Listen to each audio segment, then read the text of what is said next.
good evening, and welcome, my brothers, my sisters, my family, my friends, to the People's Choice here on WCEG Network, the Worldwide Community Empowerment Group. We're so elated tonight to have with us one of our own actual show hosts who is doing double duty tonight. I don't know if he's interviewing me or I'm interviewing him, but tonight we have with us the great, the incomparable Mr. Norman A. Carter. I'm your host, Joe Flint of the People's Choice, all one word, like a tribe called Quest. And so happy to have Norman Carter with us today. I've had the privilege of knowing him for quite some time now, and he's always shown himself to be a true man, and not only of faith, but just a true man in the sense of the word.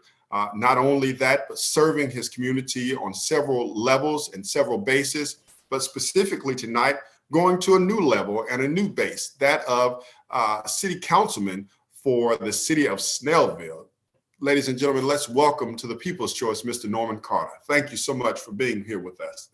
Thank you. This is Norman Carter. I don't know who you were talking about before. So good to see you. It's been some time, Thank but you look wonderful. You look great. You look rested. I don't know how you can look rested running a campaign. How's it going for you? It's rough. It's physically and mentally exhausting, but in the end, it's going to be rewarding. So I appreciate that. Absolutely. Have you found any time to actually sleep since you've been campaigning? The bad part about sleeping is I dream about the elections. I just had that today. So then there's no sleep at all. Exactly. No sleep at all. Well, Mr. Carter, I want you to tell us. So, again, I have some understanding of you, and of course, your listeners know who you are. But for those of us that have not had an opportunity to meet you, to get to know you on a personal level, give us just a little background about you and how you came to where you are today. Wow, long story, but long life. Blessed by God. Absolutely. Have almost 30 years in law enforcement. I moved to Georgia, and I have about 18 years in the hospitality industry as in several management positions. After I was forced myself to retire, I became active here in this community as first a poll worker, then an assistant poll manager, and in the past few years, I've been appointed to the Snellville Parks and Recreation Advisory Board, the Snellville Adult Center Advisory Board, the Snellville Board of Appeals, and the Gwinnett County Parks and Recreation Advisory Board, Rain Dance Films and Advisory Board. And I was also for a good while on the Philadelphia's District Attorney's Accountability and Reconciliation Advisory Task Force, where we were trying to get some redress for police abuses. Got you. Ms. Norman, I hear a lot of community-based working and organizing that's been going on there. That very seldom do you hear that when you meet a candidate, and correct me if I'm wrong, but this is your first time actually running for office. Yes. So very rare do you find that in a candidate who is running for office, they may have served on, maybe one board or have done community service work, but not as extensive as yours. So that further lets me know that service is of your style and what it is that you are intending to do. So tell us about why now? Why did you choose to run for city council in the city of Snellville? Why did it become an important mission for you at this moment in time in life? Well, I will say this, and I think we need to put this in context. Many years ago, when I was a police officer in Philadelphia, I was very active in community affairs. Yes. And at one point, a very good friend of mine who was in politics encouraged me to run for city council at large at that point. If you read my autobiography, you find that I was very outspoken about police corruption and police abuses during my career. And you have to know Philadelphia. And I felt that move at that time would not be the proper move for me because I was so outspoken and spoken that I knew that my career as a city council person would be short. So I stayed with my strong suit, which was in law enforcement. But what happened here is that I saw some things that were here in Snellville that were upsetting to me. And I brought those to the attention of the mayor and members of council. And I received answers from all but one of the city council. And in the meantime, because of that interaction, nearly everyone on city council purchased my autobiography. Oh, wow. And read my autobiography, knowing how outspoken I was about issues of integrity in government and government accountability. Yes. And that began a process where I think I was really being interviewed by several city leaders. Right. It didn't seem like an interview, but it was one of those things where, why don't you come out to dinner with us? Why don't you meet us for lunch? Call it the elevator pitch. You're in the elevator. Yes, yes. So after a bit of arm twisting and encouragement from them that I was the right person for this time to be in this position, that I began to take on this task of running for city council person in Snellville for post one city council. Fantastic. Well, listen, I don't know of anybody who is more able to do this than you. One of the things that I have always lived by, well, and I say always, but probably over the past 12 or 13 years, would be something that one of my former bosses said to me when I was at corporate at Home Depot, Home Depot's corporate. And I believe in this wholeheartedly. There are two types of people in the world. There are people with skill and there are people with will. A skillful person, of course, simply knows what he or she is doing. But oftentimes it's hard to get them to do anything different because they feel that they're skilled at what they're doing.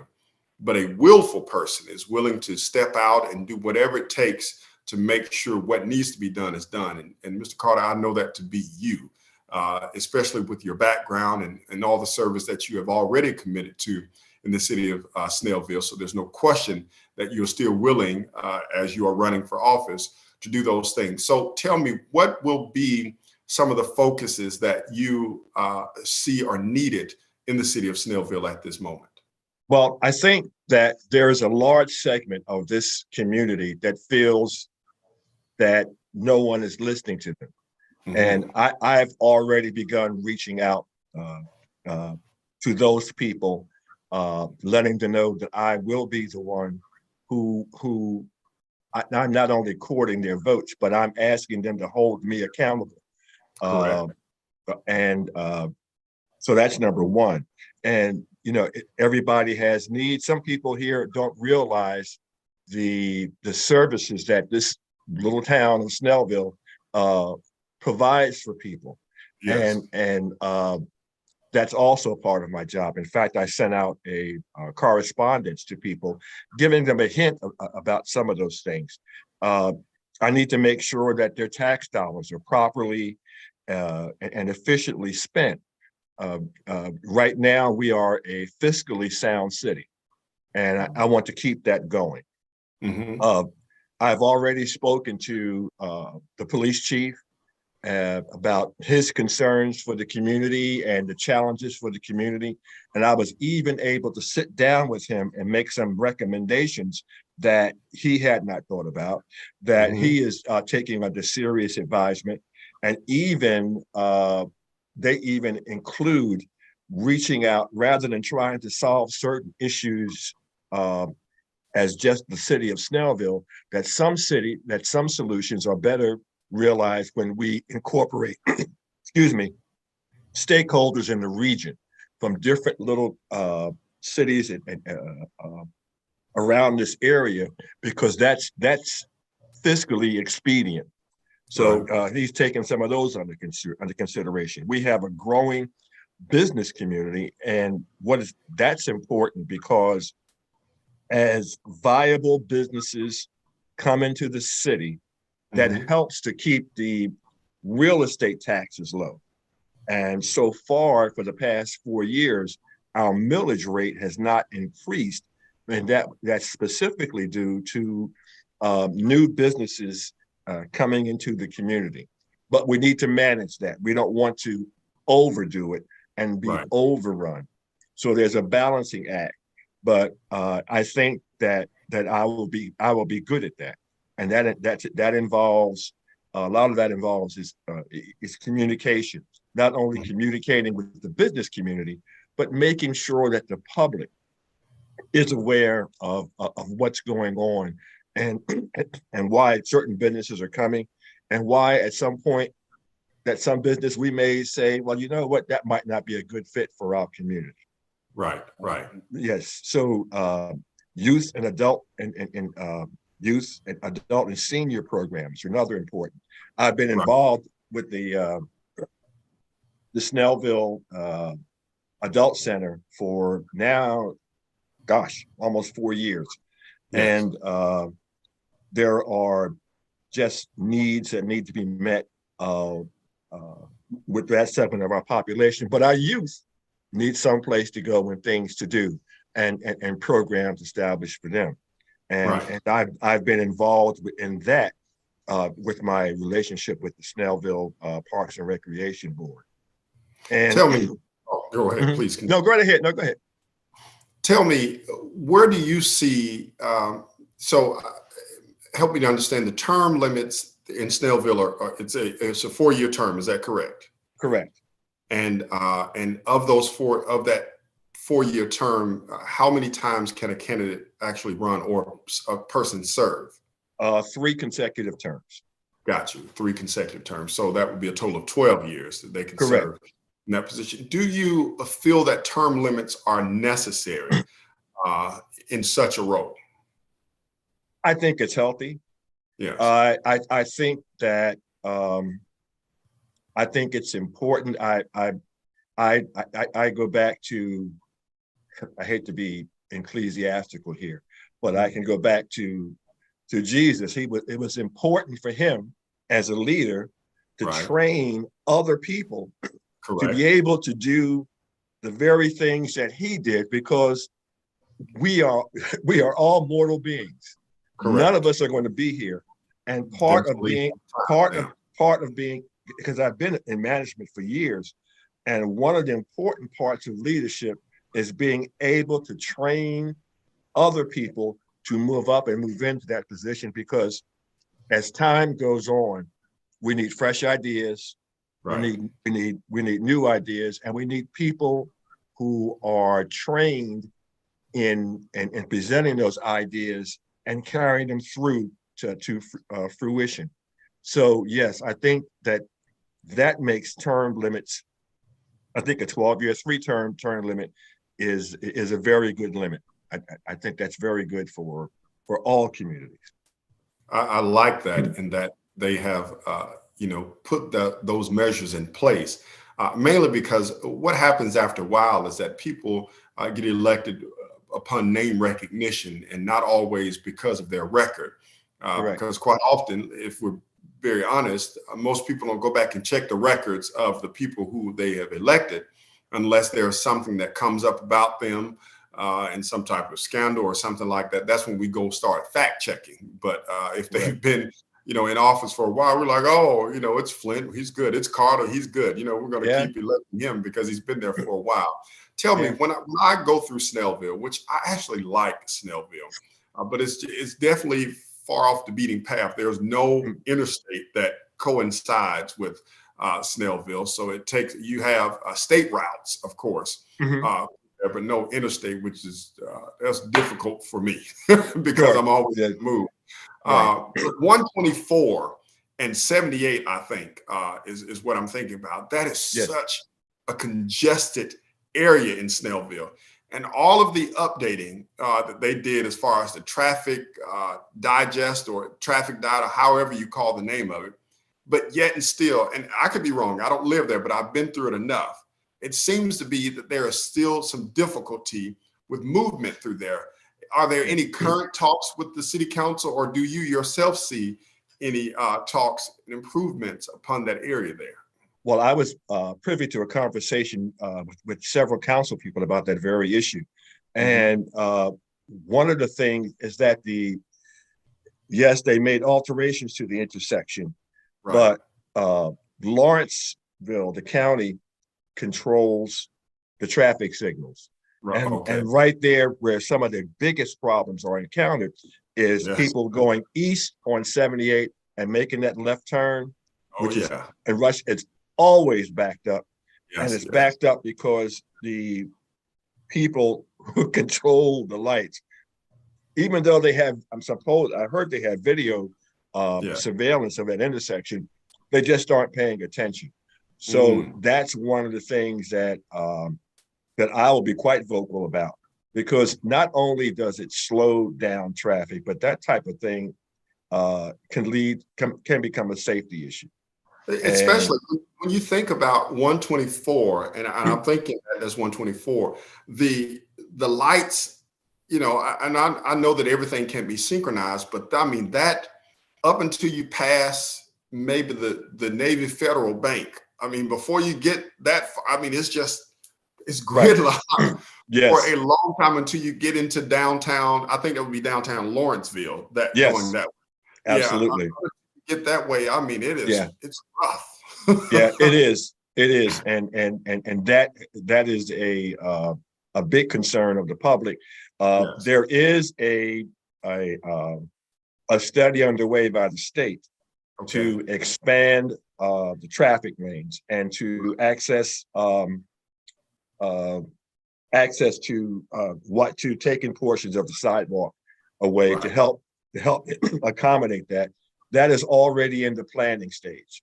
Fantastic. But until then, we need to look at the traffic light situations. I think there's some instances where, especially where you get to the malls, some of the malls, that there's some places that where the left turn into the mall needs to be prohibited, where there's no traffic light, because whenever I go through there, dangerous. I love the area. There's a lot of eateries over there. I love that area, but it's hard to get through there some days. It's very hard to get through. Let me ask you, with your law enforcement background, and this may or may not be a thing, but are there certain areas or departments that the council members focus on, or that they will be a part of specifically based on just the needs? So I guess what I'm asking is, for instance, you say ecclesiastical, I can't help but to do it myself. So, so I have someone that may, be over, I don't know, the youth ministry, but because they have a background in this, I have them partnering with this as well. Would you find yourself, or is there a department, or I can't think of exactly how I'm asking this, but again, with your law enforcement background, is there any leeway into you working with the police chief or the policeman as a whole? Is there an area that the council works with them other than approving, a revenue for them? Oh, absolutely, absolutely. And I one of the persons I look at as one of my mentors. He's very active in keeping in constant communication with the police, even visiting schools in the area. And even though we do not control the schools, it's important for us to know what's happening in the schools, any challenges they might be facing. The health institutions, the same thing. We all should be involved in those very important facets of our community, because as the elected community representative, we need to be the one lobbying for them for certain things. If those things that are maybe particularly out of control of our city council, we need to have relationships with state leaders and county leaders, and even our leaders in Washington, D.C., to help our community accomplish those goals they feel that are needed. So yes, I plan to be active in all of those. All of those are concerns of mine, particularly public safety and education, because I have worked in the educational system as a resource officer. And several of my daughter's an associate professor. My mother was a school teacher. So all that's part of in my DNA. So yes, those things I will become very active in. I don't doubt it at all, and they can definitely use you in those areas. Prior to serving in this role, or prior to being elected, because I'm a firm believer in that your ability to speak those things that aren't as though they were.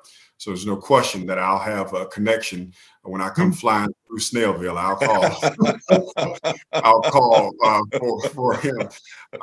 But how do you feel that your background plays in part to what you will be doing? How do you feel that what you've done over the course of your life, how do you feel that it will really allow you to do the job effectively?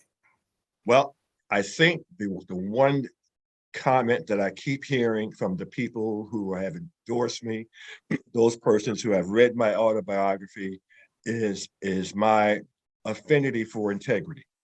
Yes. It's just a part of me, and that is so important in government. And I think that I have a certain amount of stick-to-itness as far as causes that I believe are just and right. I will champion those causes even when I have opposition until I'm proven wrong. But if I feel that I'm right, I'm going to take take on those causes for as long as I can, Right. and exhaust every possibility to resolve those issues.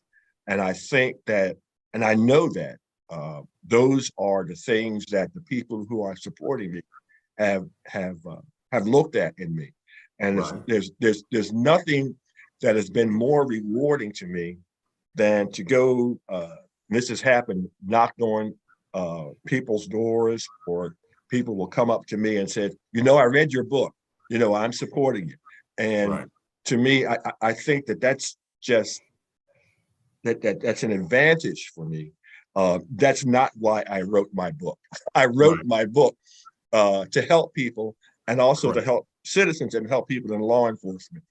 But I think there are things in that book that are appealing to people who are looking for integrity in government.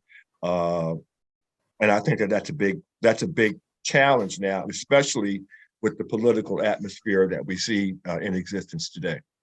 Why do you think that is a challenge? Why do you think that we are now in a society or in a world where we question everything about our elected officials now rather than trusting them?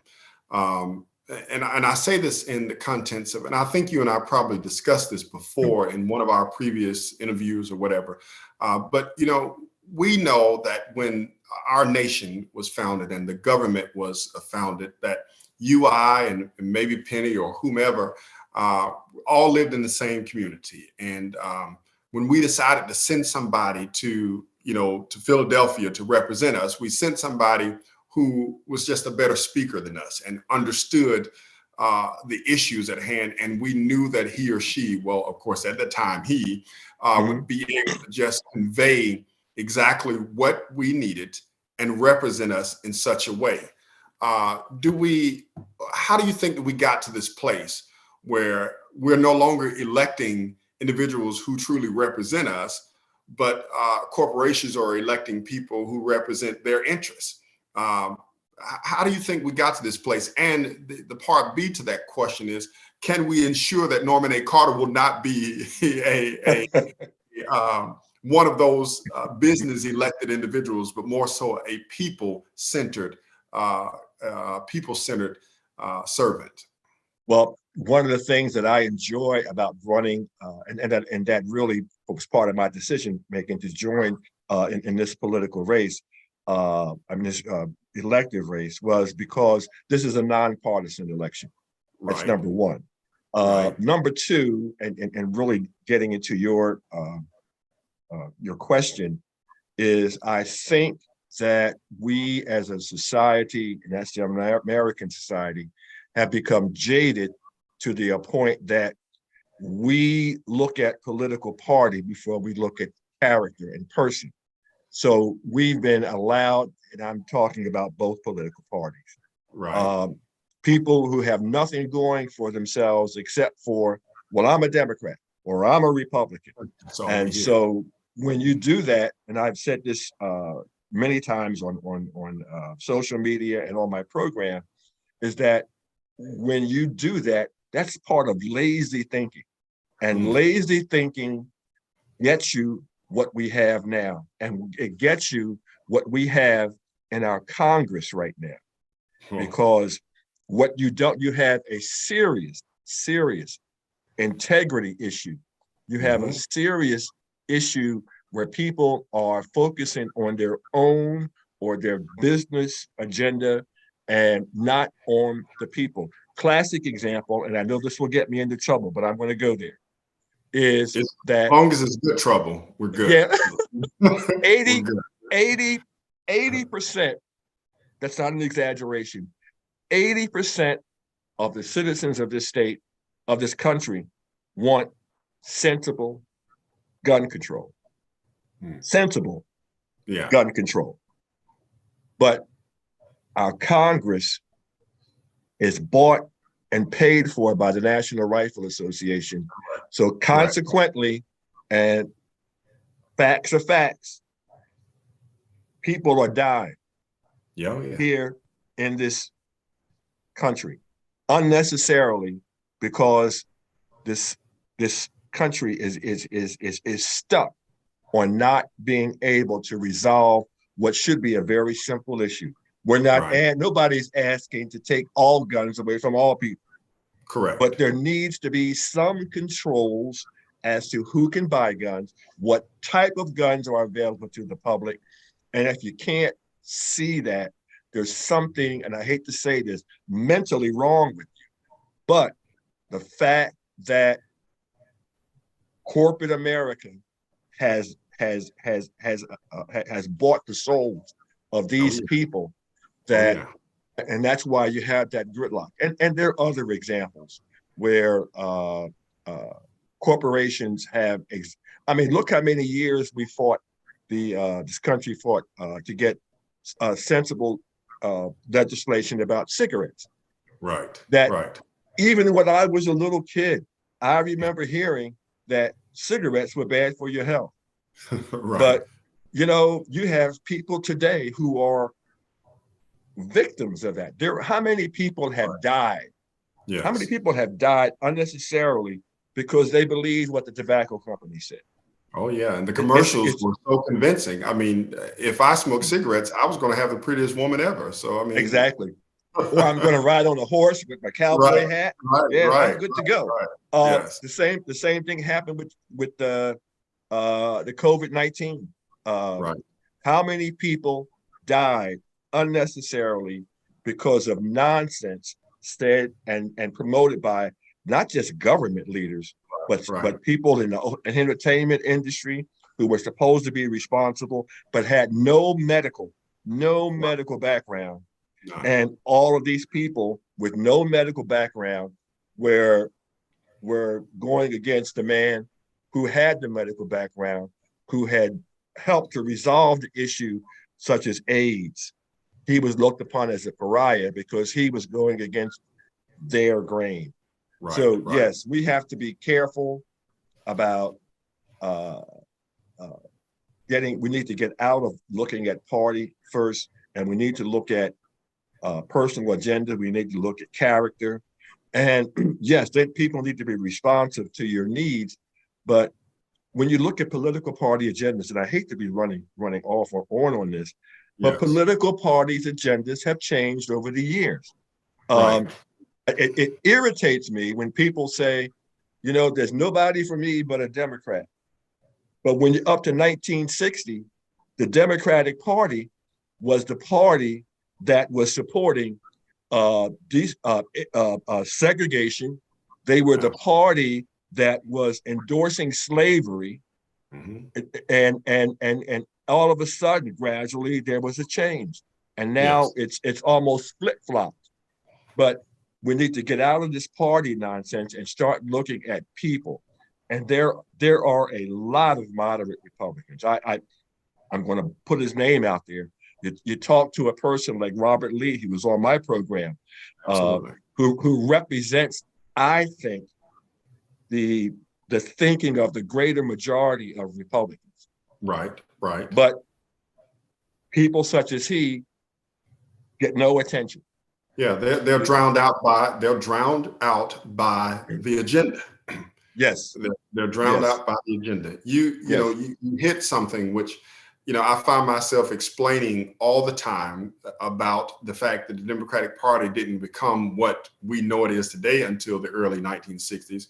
And even then, it wasn't really until the latter of the 60s that it became today's party, and more so in the 70s.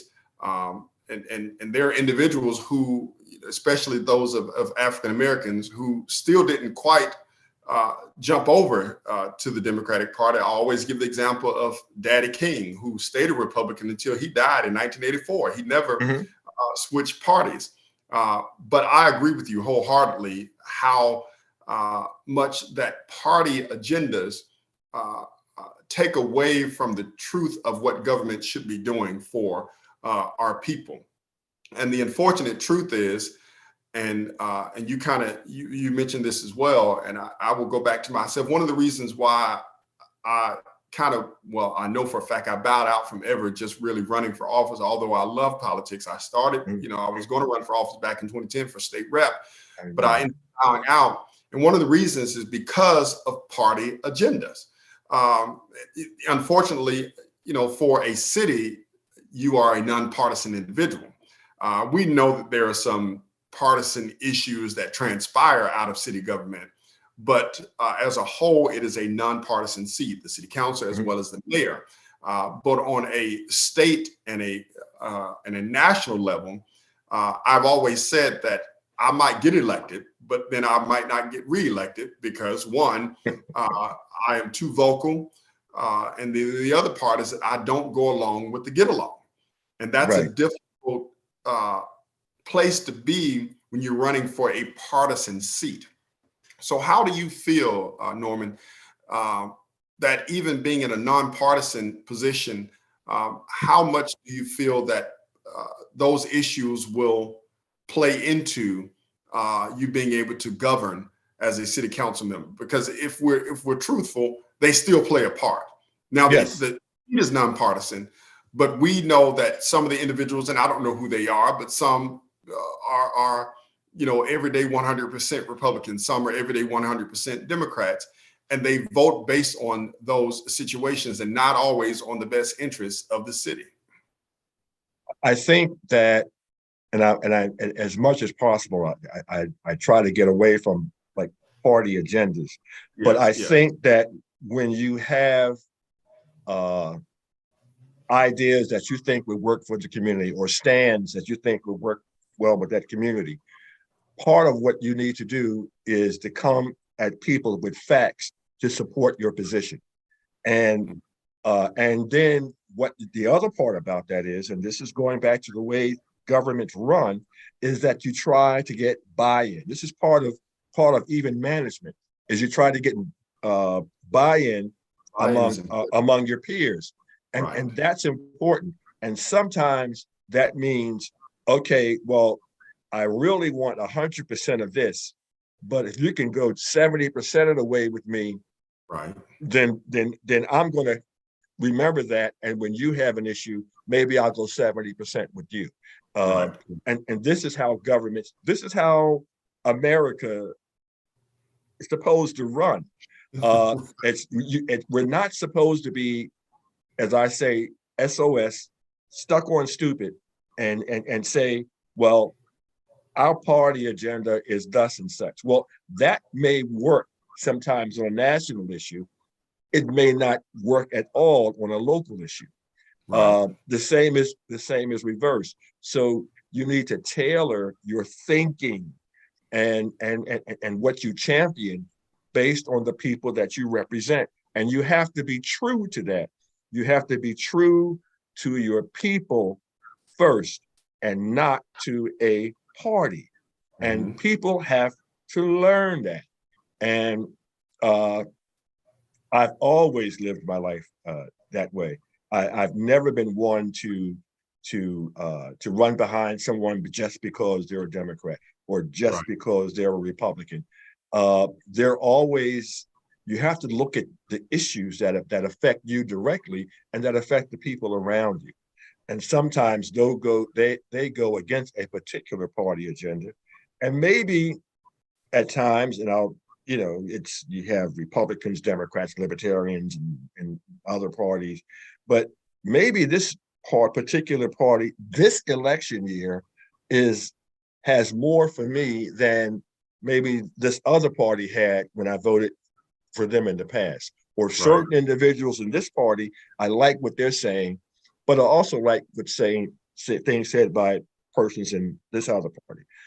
We call that split tickets, but Right. sometimes that is the intelligent way to go. Yes. Yes. Again, you vote for character, you vote for integrity, and party is somewhere down the line. Listen, and forgive me, I have not meant to make this a national conversation. But you and I we have such a wide mind of what goes on in this nation, and I know we need to be focusing on Snellville. So I'm gonna try to do Right. my best to bring it back to No, Snellville. we'll get there. We'll get there. Thank you so much for your commentary on that. So, on your if you will, flyer or canvas signs, it says "Moving Forward Together." What does that mean to you? What does that Wow. mean? We hear a lot of slogans. We see a lot of things. Everybody's always got. Well, I remember when I ran for student government in high school. Not a lot of things rhyme with my last name Flint, so I had to find something very simple. And I can remember I had a flyer that had a clothes hanger on it and a sheet hanging on it. And my slogan was "Leave no lint, vote Joe Flint." That was the best I could come up with. And just don't leave anything there. Vote for Joe Right. Flint. So how did you come with it? What is moving forward together? What does that really mean for the city of Snellville? If people are familiar with what's starting to happen is we have people who are they're not from this community, but they are influencing certain people in this community, and their sole purpose is to divide this community, despite the wonderful growth that we have, despite the fact that we are fiscally solvent, the fact that the growth here has worked to the benefit of the people who live here. There are people who are coming in who want to destroy that. And one of the reasons that I became involved is, and I couch this in the fact that if anyone does any research, you don't have to just read my book. Do research and go back, and there are news articles about me that you can find 30, 40 years ago. I have always been active in civil rights, always been, from the time I was in the Army until this very day. But there are people here who are making false allegations of racism. They're making unsubstantiated allegations. And there's a big issue now, it's not really a big issue here, but one of the reasons that I became into the public eye is because not knowing anyone on council, the mayor or anyone, I heard something that really upset me, because when someone who's a city council person stands at a public event and says that the entire city council and the mayor are racist, and that's a Black person who says this, that gets my attention. My antennas go up. So how I got involved was I sent an email. Everybody's email is available online to everybody, and I wanted to know, is this true? Yeah. Am I being represented by people who are racist? Because I need to know that. Right. Right. And everybody who I wrote to called me into their office or called me up on the phone or sent me extensive replies by email. But basically, I talked to almost everybody except the one person who made the accusation. And the following week, following meeting, I went before that meeting and I challenged this person who made this public statement to present the facts to support this, which is a terrible allegation to make. Right. And I was met with silence. And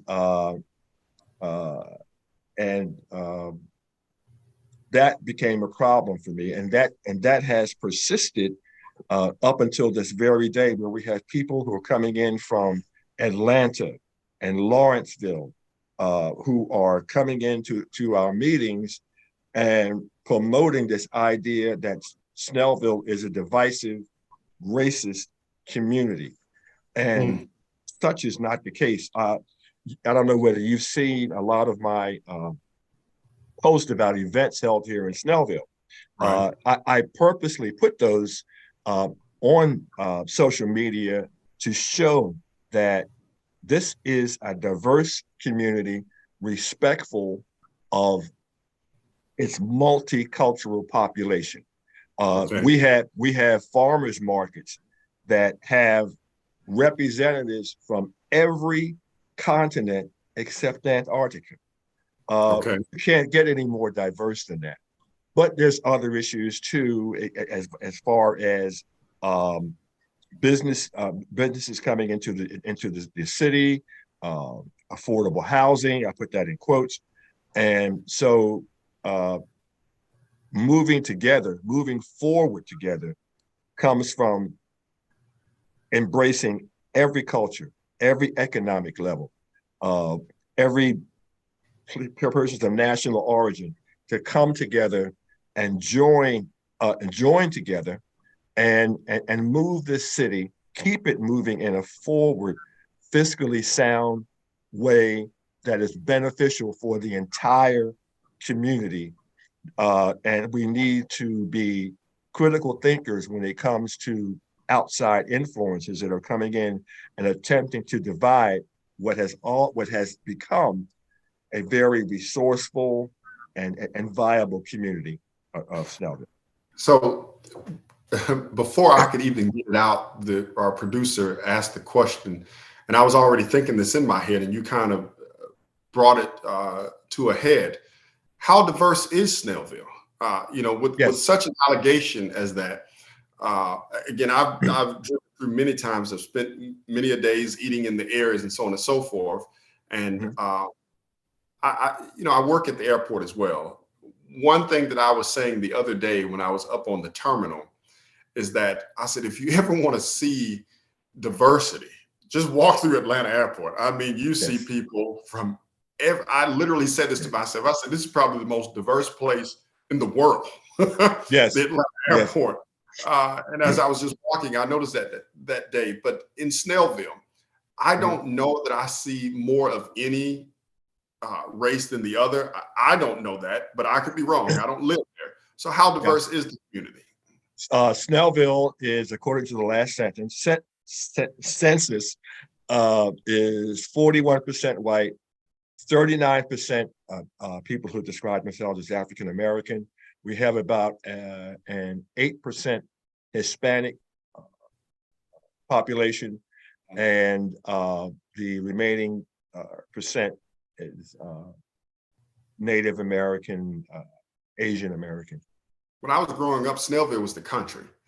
Yes.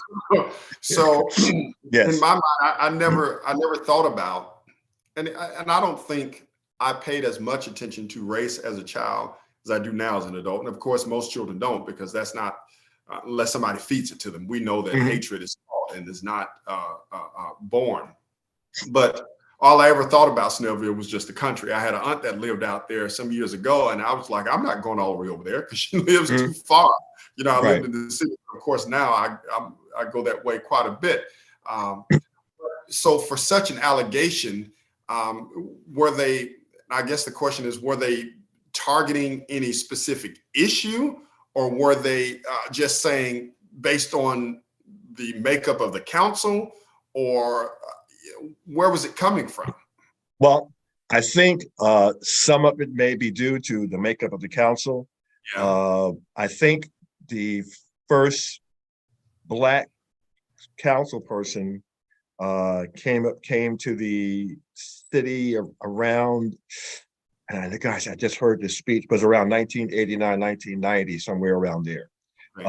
Mr. Melvin Everson. He was the first African American, and we have one African American person on the council, and one person who's one of my competitors pointed out we have a wall with all the mayors of Snellville going back way back, Mm-hmm. and they're all white, whether they're female or male, they're all white. So Right. the accusation was, well, look at that wall, and this is an example of racism. Well, not really, because the greater majority of Snellville during that time, the greater majority were white farm owners, white landowners. And the other part of that is that they didn't elect themselves. Yeah, and you point out a very good point, because that was I attended a Snellville Youth Council. They had a candidates day, and there was a question brought up by one of the young people about the racial makeup of council and the diversity in leadership. And one of the things that I said, is that diversity requires participation. And I said, right. How many of your parents come to city council meetings? Mr. Carter, I don't mean to cut you, but I don't think that anybody understands just how profound that statement is. Diversity requires participation. I mean, I think I've heard some amazing things in my life, but that was probably the most profound statement I've heard in a long time. Because the truth of the matter is, it does require participation from everybody, especially the ones who feel like there is not enough of us in something. But please continue. I just wanted to highlight that diversity requires participation. Yes, exactly. And that was one of the impetuses for me, for my attending more council meetings. I started several years ago, but it was very difficult because of the job that I had, because I was working anywhere from 10 to 12 hours a day. And by the time I would get home, the meetings would be over. But I hear a lot of excuses, but I see other people who are working their 9 to 5 or their 10 to 6 jobs, who take the time to come and spend an hour or two, if not every meeting, at least one meeting a month, one meeting every 2 months, to get a feel of what's going on in their community, so that they understand. But to be honest with you, the participation of African Americans in something as important, as essential as interacting with their civic leaders is extremely low, and there's no viable reason for this. And so that's one of the things that I have put out there, even on my campaign literature, is the need for people to be more participatory in their government. Come up and make your voice known. There was an issue with this business conglomerate wanted to come in and put a new subdivision in a particular community, and they had spent hundreds of thousands of dollars on this project, just coming up with all that they needed. But the community members came out and said, we don't want it. Right. And guess what happened? It didn't happen. It didn't happen. So, but this was an example of people within the community coming out and speaking out about not wanting this particular change in their community. Right. And so one of the things that I want to do is to be able to have people establish meetings within their community where I can go to attend. And if they can't make it to city council meetings, well, let me come to you and explain to you on a Saturday when you're not working, or I don't believe in doing anything on Sunday, so it had to be a Saturday, but Right.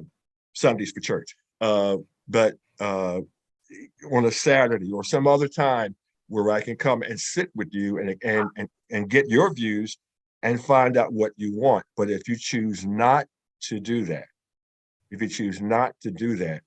then you reap the benefits of your inactivity and non-participation. And Right. that's what happens in a lot of our communities. I want to highlight this as we get ready to close here just a moment. I just realized from reading something that today marks 50 years that Maynard Jackson was elected the first Black mayor of the city of Atlanta. So we were talking about diversity and talking about inclusion and talking about being able to actually participate. He didn't get that way because there was no participation. Right. There was definitely inclusion and participation from the citizens of Atlanta. But thinking about that, just a short 50 years ago, and I can say that now because I'm on the road to 50. I can say 50 years ago, that Atlanta received its first Black mayor, but now Snellville still has not elected a Black mayor, but has had at least an African American who identify themselves as African American, at least representing since about 1990, if I understand correctly, Yes. Mm-hmm. around that time. So that means that there has been some inclusion and some diversity. But for me, Mr. Carter, and I'm almost sure that you'll agree with this, and we kind of talked about this when it comes to the political party. I believe in diversity. I don't believe in being able to have a seat at the table. But what I'm more concerned about is the equity that's being placed upon everybody. I don't care that you look like me in order to do the job. However, there are a lot of people who argue with me that I need to know that you look like me to do the job. And I get it. I didn't necessarily grow up in the time where that was unheard of. I see a lot of us looking like me everywhere. So Right. it's not common for me. What I care about is that you're able to do the job. I don't care if your skin color is mine. I don't care if your sex is the same as mine. I don't care about your religious background. I don't care about any of those things specifically. What I care about is that when you are elected to do the job, that you do the job and are representing everybody. Now, of course, the argument can be, well, if you don't have anybody that looks like you, they can't, represent what you're saying, this, that, and the other. And I don't always agree with that, as long as they have the ear of the people that they are supporting. So as we get ready to close here, I want you to give what I would say is your stump speech.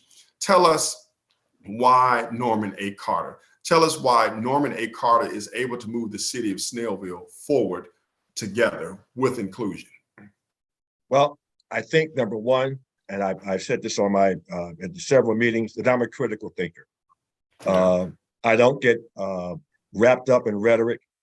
In fact, I look through rhetoric because, and I'm a good listener. None of us have a copyright on right. We have to be able to, good listeners, discern what the needs of the people are, and use that to make the best decision for the people that I represent. And I think I'm very good at that.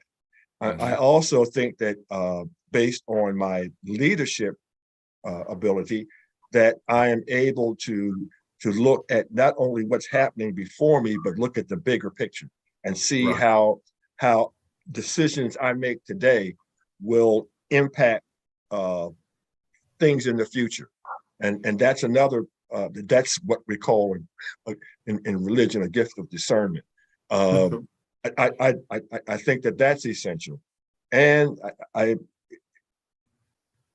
I'm not agenda driven. I'm really not. I'm people driven. I'm success driven.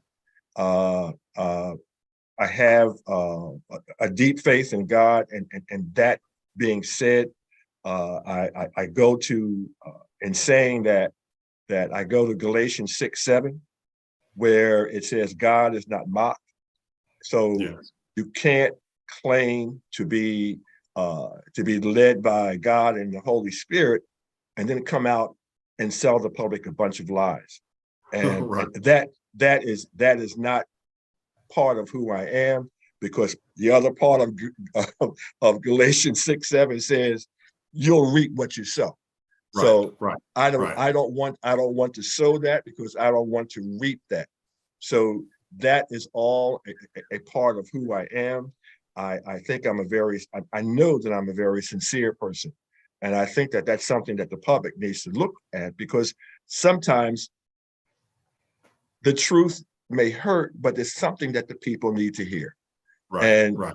and I have no problem doing that. And I have no problem explaining why I take certain positions. And I'm not going to hide behind political rhetoric. I'm going to be what we would call a straight shooter, and tell you what I know, but I'll also tell you what I don't know. I'm not going to be a pretender and pretend that I'm a Mr. Know-it-all. I am not. Every day that we live is a day of learning, and learning new things about your atmosphere, about people. And that's a journey that we all are on each and every day. And I'm certainly a part of that. Well, Mr. Norman A. Carter, candidate for City Council in District 1 of the City of Snellville, we thank you so very much for your service to this nation, really, and for all the things that you have done that have led you to this place now, that you feel that serving at this greater level is necessary. We thank you so very much, and we look forward to seeing the work that you'll do on the City Council. Please tell us where we can find you and support your candidacy. Yes, please. I have a website, which is www.norman, and Norman, for the letter 4, Snellville.com. That's www.norman4, that's the actual number 4, Snellville.com. And there's a extensive biography there about me. And if you wish, how you can support my campaign. But the greatest support that I have for my campaign is coming from the one and only WCEG, and today, Reverend Joe Flint, which I think I really appreciate. No, we thank you so very much. Ladies and gentlemen, we have just been chatting live with Mr. Norman Carter, candidate for City Council District 1 in the city of Snellville. Listen, if you live in the Snellville area or know anyone that lives in the Snellville area, make sure that they get out to vote. Early voting, has already started. It runs to November 3rd, I believe, is the date. Let's make sure we get out and support this giant in the community and show him how much we really care and want to see him serving our community. We thank you again so very much for joining us, Mr. Carter. Thank you all for joining us on WCEG, The People's Choice. I'm your host, Joe Flint, all one word, like a tribe called Quest. Good night, everyone.